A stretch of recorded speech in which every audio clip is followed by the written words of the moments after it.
पुणे विमानतळावर हवाई दलाच्या विमानाला अपघात, विमानातील कर्मचारी सुरक्षित, जवळपास 60 विमानांची उड्डाणं आणि आगमन ठप्प, तर पहाटे 5 वाजता धावपट्टी सुरू आहे.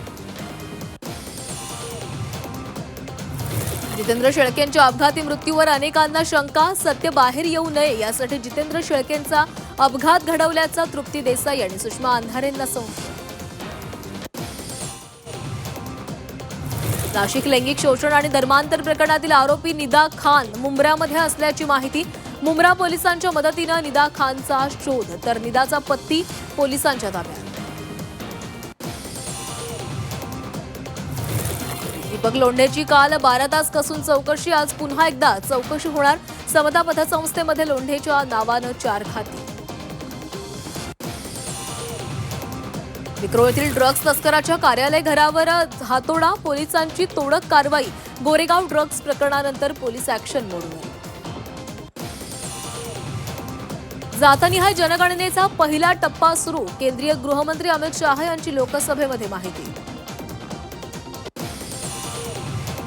नागपुरात उन्हाचा कहर, उद्या शाळा कॉलेजला सुट्टी जाहीर, उष्णतेची तीव्रता वाढण्याचा इशारा.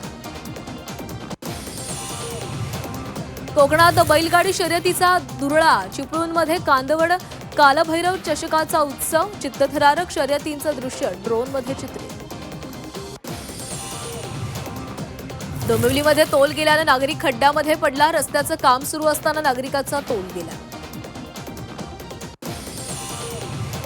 1 जूनपासून राज्यातील सर्व सुलभ शौचालयाची सेवा मोफत, बस स्थानक परिसरातील सुलभ शौचालय मोफत होणार. परिवहन मंत्री प्रताप सरनाईक यांची मोठी घोषणा.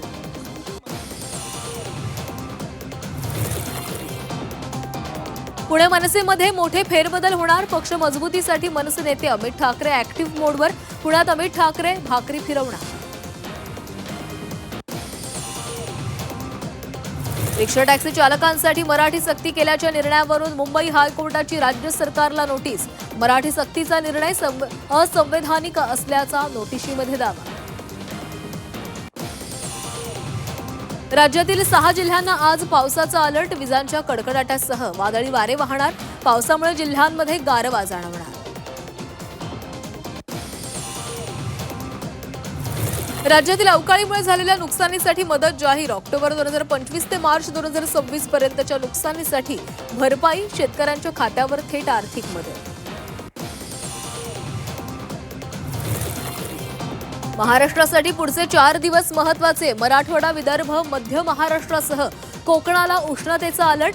साताऱ्याच्या माणमध्ये शेतकऱ्याचा उष्माघाताने मृत्यू.